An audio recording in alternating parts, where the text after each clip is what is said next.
Kemurtadan merajalela, terutama di suku Aceh, Padang, Sunda, Betawi, dan Arab.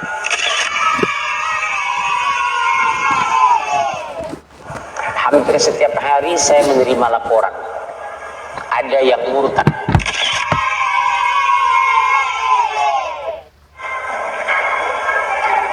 Di Jakarta Timur, enak dia mengatakan, maaf ya ma, saya sudah Kristen.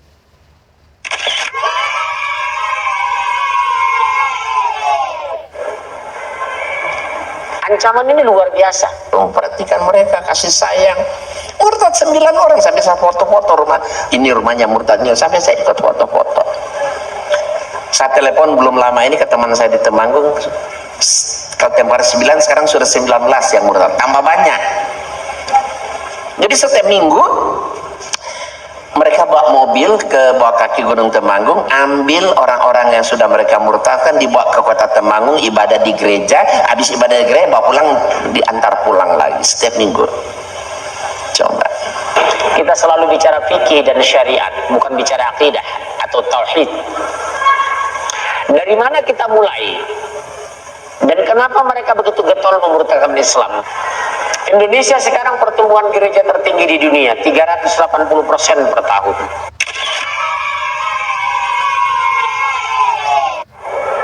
Pemurtadan mungkin termasuk paling dahsyat di dunia.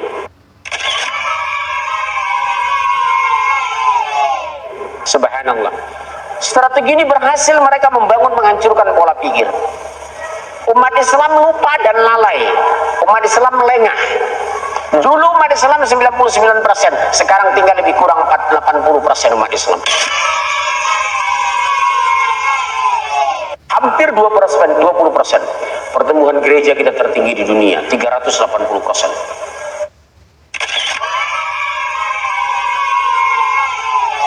Kenapa, Bu? Fondasi akidah lemah, yang disampaikan hanya syariah atau fikih, langsung di brainwash, cuci otak. Lihat anak-anak kita, lebih kurang 22 tahun yang lalu saya masuk Jakarta. Saya bangga lihat orang Betawi. Ba'da maghrib tidak pulang dari musola, dari surau, dari masjid, membaca Al-Quran sampai Isya. Sekarang selamat tinggal.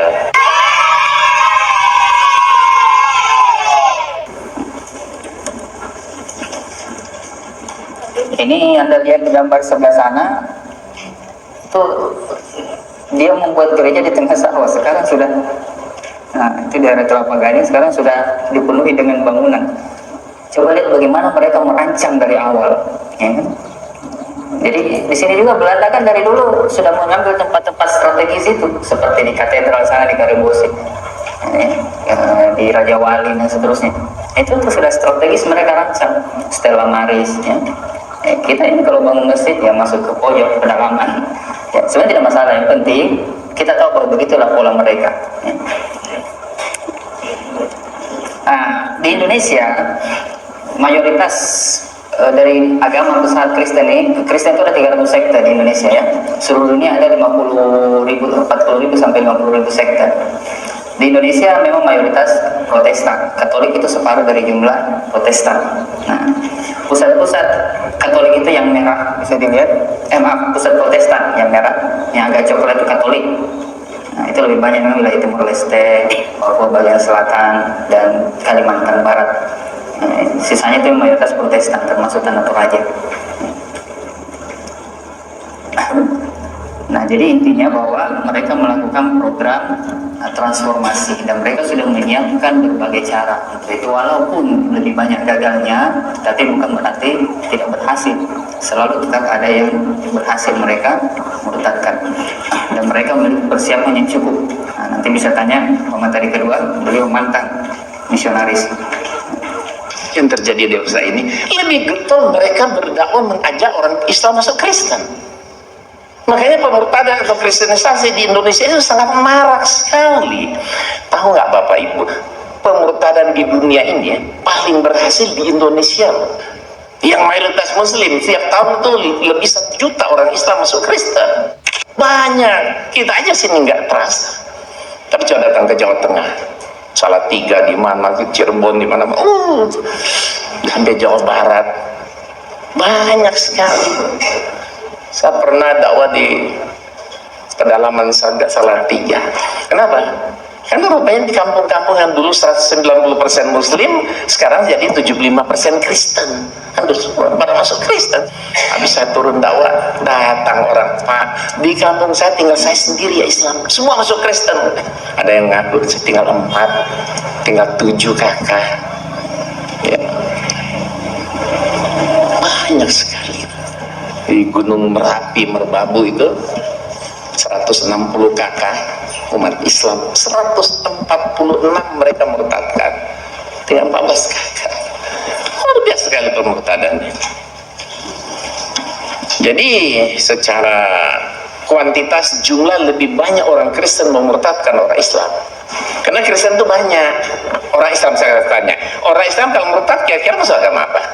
99, sekian persen pasti masuk Kristen.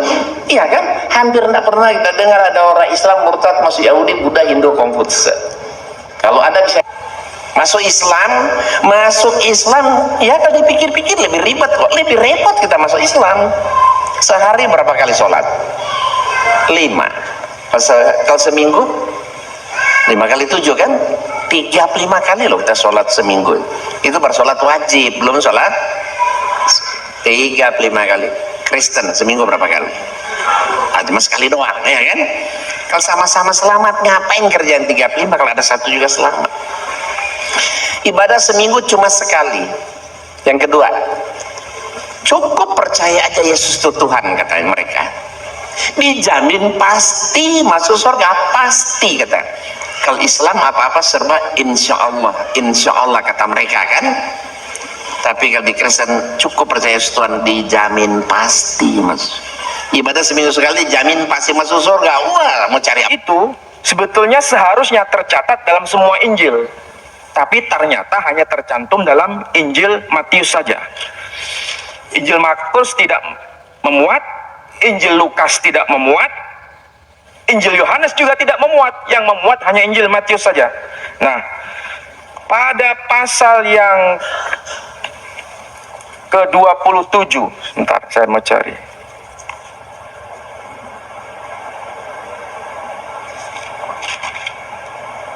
Nah,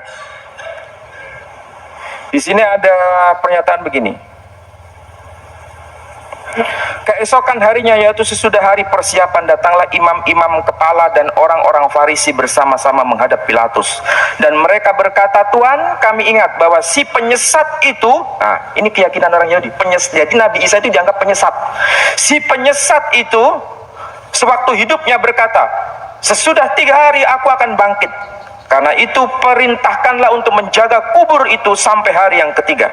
Kalau tidak, murid-muridnya mungkin datang untuk mencuri dia, lalu mengatakan kepada rakyat, ia telah bangkit dari antara orang mati, sehingga penyesatan yang terakhir akan lebih buruk akibatnya daripada yang pertama. Jadi memang ini sudah ada peristiwa besar. Jadi orang-orang Yahudi mengatakan dia itu penyesat. Di situ ada peristiwa yang namanya kebangkitan menurut keyakinan Kristiani. Maka kemudian di sini ada ayat yang kedua dari pasal 28. Maka setelah hari Sabat lewat, menjelang menyingkirnya fajar pada hari pertama minggu itu, pergilah Maria Magdalena dan Maria yang lain menengok kubur itu.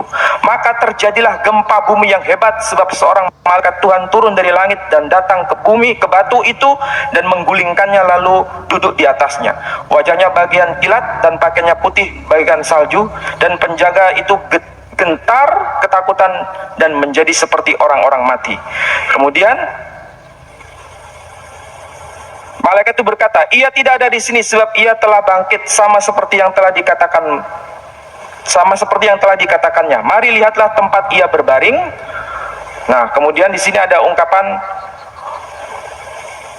dan pergilah dan katakanlah kepada muridnya bahwa ia telah bangkit dari antara orang mati. Yesus kemudian bangkit dari kubur dan masuk ke kota Yerusalem, dan orang-orang kudus pun semua bangkit menuju ke kota Yerusalem. Jadi yang bangkit itu sebetulnya bukan hanya Yesus, tapi orang-orang kudus semua bangkit ke kota Yerusalem. Ini menurut catatan Injil Matius. Pertanyaannya sekarang, kalau ya Yesus bangkit dan orang-orang kudus bangkit ke Yerusalem, Yerusalem itu bukan kota seperti kota Sidoarjo, tapi kota seperti kota Jakarta. Yerusalem itu kota metropolitan. Kalau orang-orang kudus semua bangkit, kira-kira yang melihat satu orang, dua atau dua orang? Banyak orang. Tapi apakah betul keyakinan Kristen meyakini begitu? Tidak. Ini ayat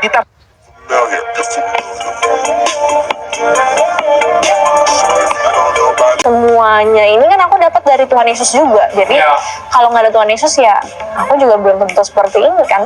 That's amazing. Tuhan tuh narik lagi gitu loh. Nih anak gue memang harus diginin dulu nih, baru dia bisa balik lagi sama gue kan, kayak gitu. Ya Tuhan, kita ngerti kok.